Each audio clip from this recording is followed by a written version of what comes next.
Bonsoir à tous, merci d'être au rendez-vous pour une nouvelle édition sur Monaco Info. Nous sommes le mercredi 15 janvier. Voici les titres de votre journal. Son Altesse Sérénissime la Princesse Stéphanie sera notre invitée ce soir. La présidente du Festival international du cirque de Monte-Carlo nous a accordé un entretien exclusif pour évoquer la 47e édition de l'événement qui s'ouvre vendredi sous le chapiteau de Fontvieille. Interview à découvrir dans quelques instants.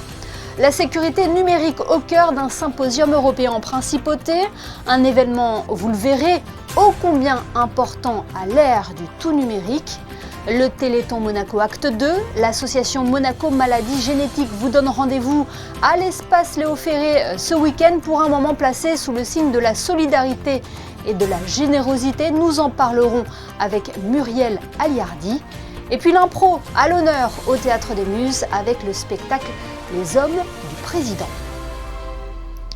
Ce mercredi 15 janvier était marqué par le premier conseil de gouvernement de l'année 2025 et comme vous le savez, le prince Albert II, informé de l'hospitalisation de Didier Guillaume durant les prochaines semaines, a confié l'intérim des fonctions de ministre d'État à Isabelle Béraud-Amadé, ministre des Relations extérieures et de la coopération.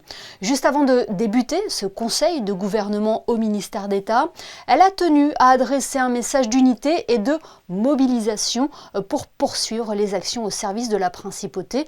Je vous propose de l'écouter. Nous tenons ce matin le premier conseil du gouvernement de l'année 2025 sans Didier Guillaume. Donc je crois que tout d'abord, mes pensées et celles de mes collègues vont au ministre d'État. Nous lui adressons évidemment nos vœux de prompt rétablissement et nous espérons qu'il reprendra très rapidement sa place parmi nous. Je voudrais vous dire aussi que je suis très honorée de la confiance que me fait le souverain. Et mon objectif, c'est d'assurer cette période d'intérim de la manière la plus efficace possible dans la continuité du fonctionnement de l'État et de nos institutions. Je voudrais aussi rassurer tout le monde. Le gouvernement est à la tâche, le gouvernement travaille et est déterminé à mener les politiques publiques au service de la principauté. Nous en avons parlé avec mes collègues ce matin. Nous sommes tous mobilisés, chacun dans nos domaines de compétences, que ce soit la sécurité, la santé, le logement, les finances publiques évidemment, les investissements structurants. Donc voilà, nous sommes tous mobilisés pour continuer l'action du gouvernement, pour mettre en œuvre les décisions et les orientations qui ont été fixées par Son Altesse Sérénissime le Prince, et qui ont commencé à être mises en œuvre aussi par son Excellence Didier Guillaume. Donc nous allons poursuivre cette action. Nous sommes mobilisés. Au niveau international également, nous allons continuer à maintenir les efforts pour répondre aux recommandations du GAFI et du GRECO dans la continuité du travail qui a été accompli jusqu'à présent par les acteurs monégasques, qu'ils soient publics ou privés. Donc voilà, en résumé, en fait, cette période d'intérim n'est pas une parenthèse dans la volonté du gouvernement princier de continuer ses actions en faveur de la principauté. Voilà donc pour cette déclaration d'Isabelle Béraud-Amadé au micro de Vanessa Dessy juste avant le premier conseil de gouvernement de l'année 2025. L'actualité, c'est également le Festival international du cirque de Monte-Carlo. La 47e édition sera officiellement lancée vendredi sous le chapiteau de Fontvieille. Et comme le veut la tradition, les artistes qui se produiront sur la piste se sont réunis aujourd'hui pour la photo de famille autour de Son Altesse Sérénissime la Princesse Stéphanie. Cette année nous promet une nouvelle fois de belles surprises et peut-être des records. La présidente du Festival international du cirque de Monte-Carlo nous fait l'honneur d'être notre invitée ce soir. Elle est interrogée par Patricia Navarro. Altesse, bonsoir. Bonsoir. Merci de nous recevoir. On l'entend en pleine répétition. La 47e édition du Festival international du cirque s'ouvrira vendredi, mais déjà sous le chapiteau, ce sont de longues journées de répétition. Alors chaque minute, chaque heure est précieuse. Expliquez-nous un petit peu ce qui se passe là actuellement, 3 jours avant le coup d'envoi. On a déjà commencé les répétitions ce week-end, samedi, dimanche, et voilà, pour que tout le monde ait le temps de s'imprégner du chapiteau. Pour la technique, la lumière, les artistes ont des exigences assez précises pour se présenter au mieux au festival. Évidemment, pour eux, c'est une chance exceptionnelle. Donc c'est vrai qu'on enchaîne les répétitions toute la journée et quelquefois tard dans la soirée. Donc, parce que la prouesse du festival, c'est qu'on arrive à présenter et à monter 2 spectacles complètement différents en seulement à peine 5 jours de répétition. À chaque fois, on se dit on va y arriver et puis la magie opère. Et vendredi soir, ça sera juste magique comme c'est chaque un fois. calage pour les artistes qui découvrent aussi ces installations, un calage pour la production. Et puis, il y a eu le travail en amont. Alors, on a déjà vu quelques-uns des artistes là en répétition, on a été bluffés. Mais d'où viennent-ils? Le travail en amont, vous allez les repérer ou c'est eux qui candidatent? Comment ça se passe, le casting? C'est un mélange. Il y a beaucoup de gens aussi qui vont un peu partout dans d'autres festivals et qui découvrent des talents. On a des gens qui nous envoient des vidéos ou d'autres anciens artistes qui sont passés au festival et qui me disent tiens, j'ai travaillé ça, ou des artistes qui sont à la retraite et qui montent leur propre numéro pour le présenter ici. Et là, pour 26, on a déjà la programmation pratiquement prête pour l'année prochaine, donc voilà. Venons-en justement à la programmation de cette édition. Alors la tradition des animaux dans le cirque, des performances physiques, des acrobaties et aussi d'une touche de poésie a été respectée. Ah oui, on a tous les ingrédients du cirque traditionnel, du cirque classique, comme on le veut au festival et comme le souhaitait mon papa. Voilà, c'est le cirque traditionnel dans toute sa splendeur. Et oui, on a des clowns, des clowns musiciens, la magie. Mais on voit vraiment que le cirque vit avec son temps. C'est-à-dire que c'est tous des disciplines traditionnelles, mais présentées d'une autre manière, et une manière plus moderne, plus contemporaine, avec leurs idées. Et c'est ça qui est magique avec le cirque, c'est que c'est toujours les mêmes disciplines, mais on a l'impression que c'est toujours des choses nouvelles qu'on voit en fait. Des artistes qui viennent du monde entier, un clown qui est sud-américain. Est-ce qu'il y a aujourd'hui des pays émergents? Et est-ce que par exemple le conflit russo-ukrainien ou à l'époque du Covid la Chine qui avait été empêchée, est-ce que ça a permis l'émergence de nouveaux pays du cirque? Oui, je pense que maintenant il y a en Europe en tout cas, il y a plus de numéros venant de Russie. Et je pense que c'est vrai, vu la qualité des numéros russes, ça laisse la place à d'autres nations. Et on voit que le cirque, par exemple, africain se développe énormément. Et on l'a pu le voir ici d'ailleurs avec l'école du cirque éthiopienne qui était représentée l'année dernière. Ils ont eu un clown de bronze. Et on voit vraiment que ces pays-là, et en même temps, dans les pays africains, c'est du cirque social. C'est-à-dire que c'est des écoles de cirque qui travaillent avec les enfants des rues, plutôt qu'ils soient dans la rue à rien faire, ils leur apprennent le cirque. Et je trouve que c'est une belle manière de voir le cirque. Donc on essaie de plus en plus, et on va essayer de plus en plus de présenter ces numéros-là qui viennent de ces pays-là. Vous nous l'avez dit, le cirque doit évoluer aussi. On a vu il y a quelques décennies le virage pris par le Cirque du Soleil. Il y a quelques jours, on a découvert des animaux robotisés presque plus vrais que nature sous un chapiteau. L'avenir du cirque, c'est de quand même conserver la tradition et d'y adjoindre une petite touche d'innovation, c'est ça? Oui, je pense qu'on a pu le voir l'année dernière avec Extreme Lights. D'ailleurs, ça a très bien fonctionné au cirque et c'est quelque chose de moderne, quoi. Et on le voit avec les effets qu'ils mettent, les costumes, essayer de raconter des histoires. De là, mettre des animaux virtuels sous le chapiteau ici, j'en suis pas là. J'espère le temps que je pourrai, je mettrai des vrais. Mais je trouve ça un peu dommage de mettre voilà.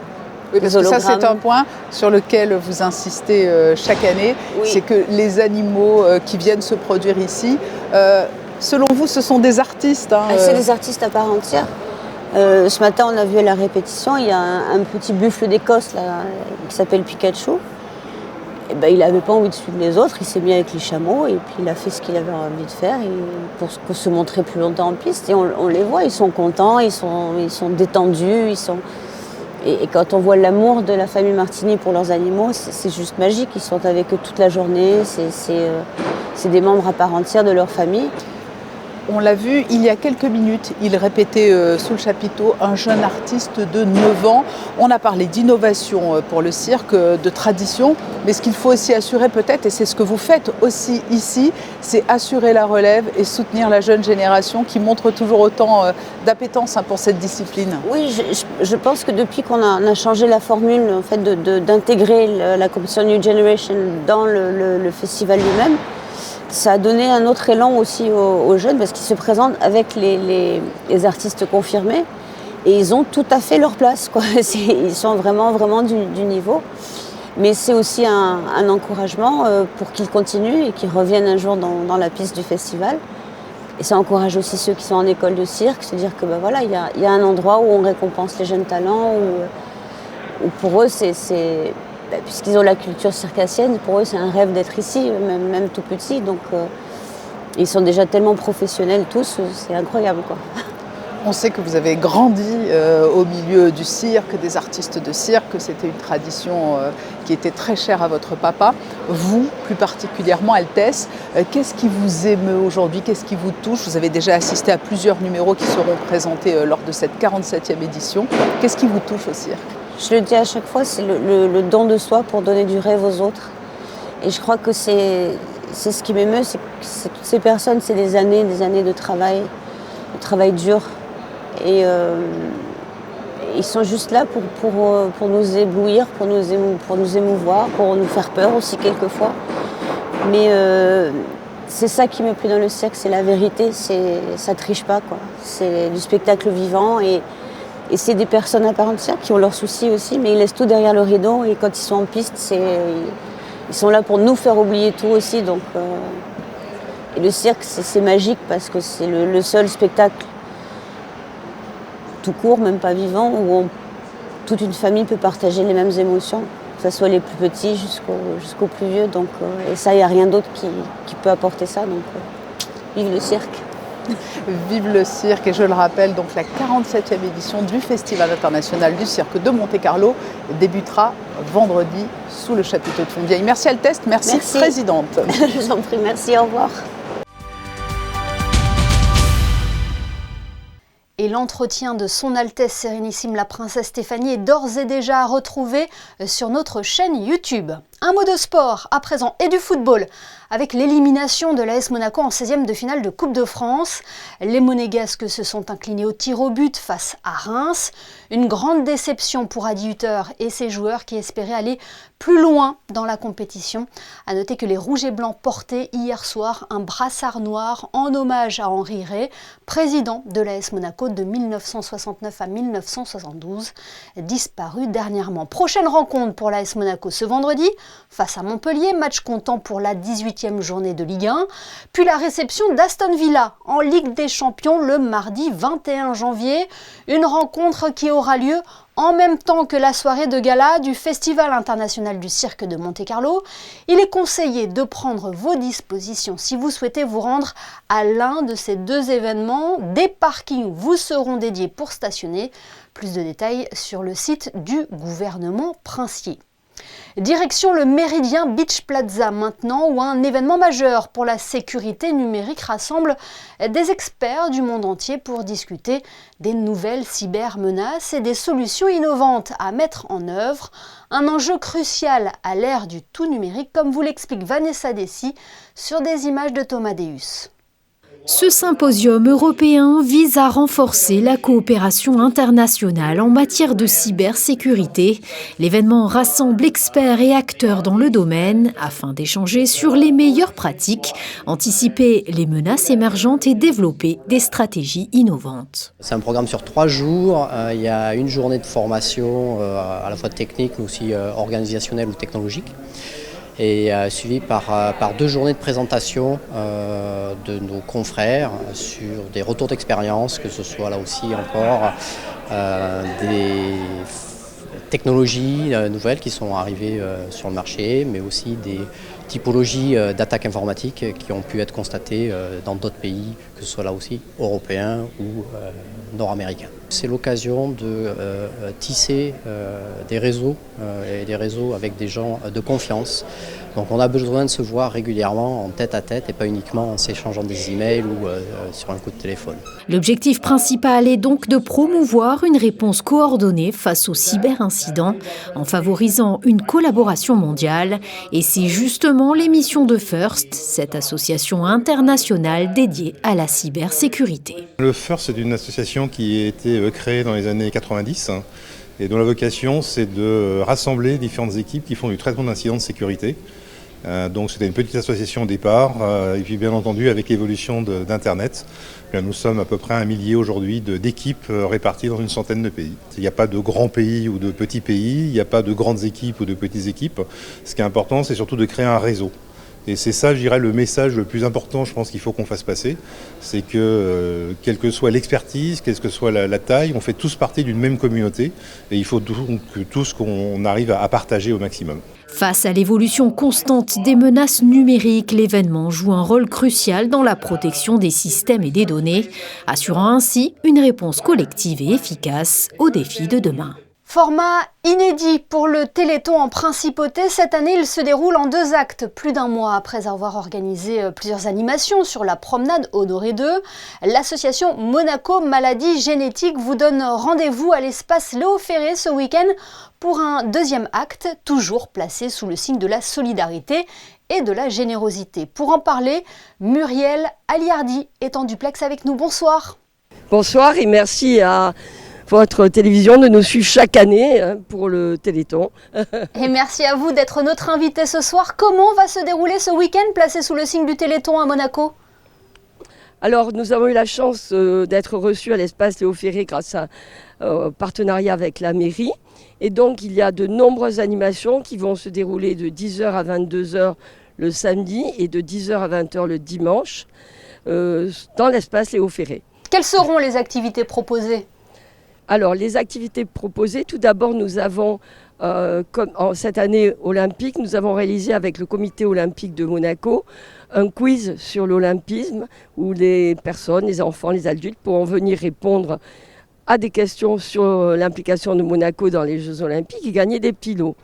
Ensuite, le thème du Téléthon étant tous bâtisseurs, nous avons construit une pyramide et nous invitons le public à venir amener ou construire sur place sa petite pyramide. Comme ça, nous aurons une pyramide de pyramides et nous serons ensuite tous bâtisseurs. Nous avons ensuite différents stands d'animation pour les enfants et nous avons toujours la présence des scouts, la présence des pompiers. Ça, c'est au niveau des animations statiques. Et ensuite, nous avons beaucoup d'animations musicales et de danse, puisque nous avons des groupes qui vont se relier tout le samedi. Le dimanche matin, nous avons une pièce de théâtre pour les enfants et nous continuons avec une Zumba, le Zumbaton, en début d'après-midi, puis un loto, le tirage à tombola. Et parallèlement, il y aura une marche culturelle qui se fera au départ de l'espace Léo Ferré à 14h et qui permettra aux gens de circuler sur le rocher et de connaître un peu l'historique du rocher. Voilà. On l'entend, de nombreuses animations. Muriel Aliardi, c'est la première fois que le Téléthon se déroule en 2 temps à Monaco. Pourquoi avoir décidé cette année de scinder en 2 parties ces animations ? Alors nous n'avons pas trop eu le choix parce qu'en fait vous savez qu'en France le Téléthon a changé de date à cause de l'inauguration de Notre-Dame et du coup nous n'avions aucune salle qui pouvait nous recevoir aux dates prévues du Téléthon. Du coup nous avions fait quelques petites animations et vous êtes venus nous voir sur la promenade Honoré II, histoire de marquer la date du Téléthon, mais de toute façon le Téléthon peut se faire toute l'année et comme la mairie nous a confié ce bel espace, et ben, on va en profiter pour réaliser un beau Téléthon ces 2 jours, 18 et 19. Voilà. C'est une double occasion pour porter sa pierre à l'édifice, pour faire avancer la recherche sur les maladies génétiques. Ben, la recherche avance, vous savez qu'actuellement il y a même des thérapies génétiques qui fonctionnent et des tests qui permettent de dépister les maladies génétiques avant qu'elles se déclarent. Donc il est plus facile de parler du Téléthon aujourd'hui et de demander aux gens de l'argent pour la recherche parce que là, témoignage, c'est que la recherche aboutit, mais il y a encore beaucoup de maladies à déterminer et à pouvoir soigner, mais la piste est ouverte. Voilà. Et il est important pour Monaco de participer à cet élan de générosité comme elle le fait depuis des décennies. Hein. Oui, bien sûr, Monaco participe. Camille Gottlieb est notre marraine d'honneur et sera là à midi, samedi, pour inaugurer l'espace avec nous. Et tous les commerçants, je remercie tous les commerçants et tous les partenaires de Monaco qui, chacun à sa façon, nous aident à configurer toutes ces 2 journées Téléthon à Monaco. Et rendez-vous donc ce week-end à l'espace Léo Ferré pour ce 2e acte du Téléthon à Monaco. Merci infiniment Muriel Aliardi d'avoir été notre invitée ce soir. Et merci à vous qui, chaque année, apporte votre pierre à l'édifice et une pierre très importante qui est celle de la communication. Avec grand plaisir. Merci à vous. Merci. Le Théâtre des Muses propose, lui, à partir de demain et jusqu'à dimanche, de découvrir la magie de l'improvisation avec Les Hommes du Président, portés sur scène par 2 comédiens et où le public a son rôle à jouer. Gaëtan Lebrun et Camille Caloni ont assisté à la dernière répétition et nous dévoilent les secrets de ce spectacle. Récompensés du prix du jury et du prix du public au Festival de l'humour de Vienne, Les Hommes du Président arrivent en principauté, interprétés par Nelly Bechtoile et Didier Landucci, 2 comédiens qui ont découvert l'improvisation dans les cafés-théâtres de Marseille. Ce spectacle a pour but de faire découvrir les vertus ludiques de l'improvisation théâtrale en incitant le public à ne pas réfléchir, mais simplement improviser. Moi, ce que je trouve formidable dans l'impro, c'est vraiment le fait de vivre l'instant présent. Et il n'y a plus rien qui existe autour. Et ça, c'est une espèce de transe, en fait. On est dans quelque chose, c'est très rare de vivre l'instant présent, et là, en impro, on peut le faire, dans le sens où c'est accessible à tous, à partir du moment où on apprend qu'il y a 3 piliers dans l'impro, c'est l'attention, l'acceptation et l'adaptation. Mesdames, Messieurs, bonsoir, je me présente, je suis l'agent K, commandante à la DGSE. Dans le cadre d'une collaboration avec la Principauté de Monaco et l'État français, j'ai été missionnée par le président de la République lui-même suite à mes états de service. Remarquable. Je n'ai fait que mon devoir. Non mais quand même. Moi, l'inspiration, elle est venue d'une interview de Macron, de président Macron, qui disait qu'en fait, il était fasciné par l'improvisation parce qu'il n'arrivait pas à comprendre. Lui, il a fait beaucoup de théâtre. Il n'arrivait pas à comprendre cette espèce de réactivité, cette capacité à rentrer dans la peau d'un personnage immédiatement, sans réfléchir, sans construire, sans scénariser, etc. Et qu'il invitait tous ses parlementaires, ses collègues, etc., à improviser. Et on a créé un spectacle qui est que le président, quel qu'il soit, on s'en fout si c'est Macron ou pas, le président a décidé de remonter le moral des Français grâce aux vertus de l'improvisation théâtrale, parce qu'il a tout essayé.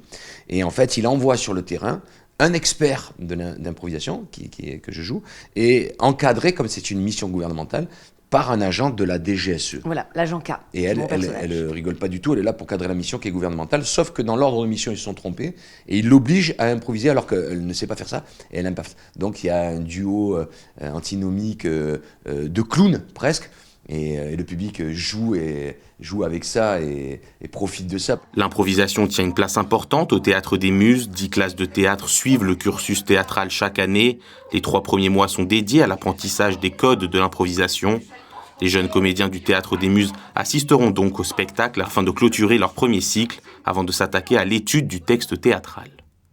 Place à présent à votre rubrique « Ceux qui font Monaco », l'occasion de mettre en valeur les commerçants, les artisans, les restaurateurs qui participent au rayonnement de la Principauté. Bonsoir Christina Petit-Homel, vous vous intéressez ce soir à notre bien-être.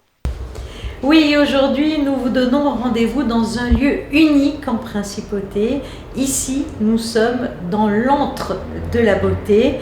Nous parlons du spa Richemont Monaco qui vous accueille du lundi au samedi de 8h à 20h. Voici comment toute cette belle histoire est née.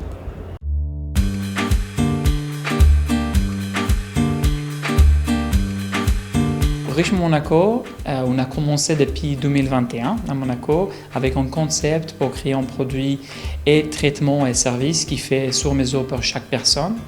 En fait, notre expérience à Richemont Monaco commence avec un diagnostic qui fait sur mesure. On utilise la dernière technologie pour faire les diagnostics des corps et aussi des visages. Et ensuite, on va personnaliser chaque séance par rapport à chaque personne. Comme vous savez, chacun il a différents repos, différents besoins. Et ici, chez Richemont, on peut personnaliser par rapport à tout ce qu'on apprend avec les technologies et bien évidemment avec notre personnel. Comme j'ai arrivé à Monaco, j'ai venu avec 15 ans d'expérience. J'ai eu pas mal de différentes cliniques et instituts dans le monde entier. J'ai commencé à Hawaï et c'est là-bas que j'ai découvert mon passion de ce domaine d'esthétique, de beauté. Et comme j'ai vu qu'on a aidé une dame qui avait un problème d'hyperpigmentation, et en fait, comme j'ai vu que cette dame, comme on a aidé à améliorer sa peau, enlever une petite tache, commence à changer son confiance. Comme j'ai vu que nous, on a l'impact avec un petit changement d'apparence, on peut changer les globalités des personnes intérieures et extérieures. Et c'est là que j'ai trouvé mon passion de ce domaine. On a pas mal de différents soins qu'on propose ici chez Richemont. On a des soins des visages et soins des corps. On utilise la dernière technologie, mais aussi beaucoup de différentes active solutions pour améliorer la peau par rapport à chaque besoin et chaque problème. On a les machines pour nettoyer les visages, comme par exemple les machines HydraClean, aussi les machines des radiofréquences. Ça dépend vraiment des besoins de chaque personne. On a les machines pour maigrir, les machines pour tonifier les corps, les machines pour améliorer l'élasticité et les machines plus simples pour bien nettoyer la peau. Si vous aussi vous souhaitez prendre soin de votre peau et de votre corps, eh bien c'est ici qu'il faut se rendre, au Spa Richemont Monaco. Et puis sachez en plus que tous les jours vous avez le droit à votre petit thé détox. Et si vous souhaitez également, même si ce n'est plus les périodes de fin d'année, offrir un petit cadeau à l'un de vos proches, eh bien sachez que vous pouvez. Une nouvelle adresse à retenir. Donc ce journal est à présent terminé, mais l'information continue sur nos réseaux sociaux et notre site internet. À suivre la météo d'Alban Gingembre et les sorties cinéma de la semaine. Les photos de fin de JT ce soir sont consacrées à la grande photo de famille de la 47e édition du Festival international du cirque de Monte-Carlo. Et puis nous tenions ce soir à adresser toutes nos félicitations à Julia Vial qui s'était absentée de la présentation de votre JT pour un heureux événement. Elle et son compagnon Charles Olivon viennent tout juste d'accueillir leur premier enfant. Il se prénomme Ander et fait déjà le bonheur de ses parents. Passez une excellente soirée sur Monaco Info.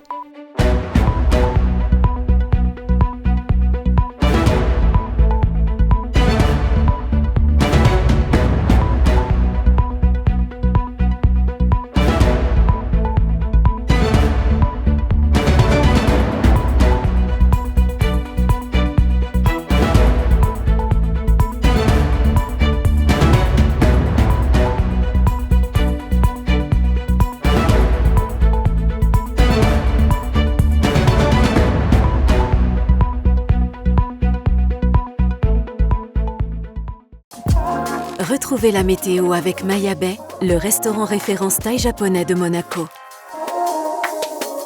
Bonsoir à tous, attention à la grisaille qui sera de passage en principauté toute la journée de demain. De fortes rafales sont attendues, pouvant souffler jusqu'à 50 km/h.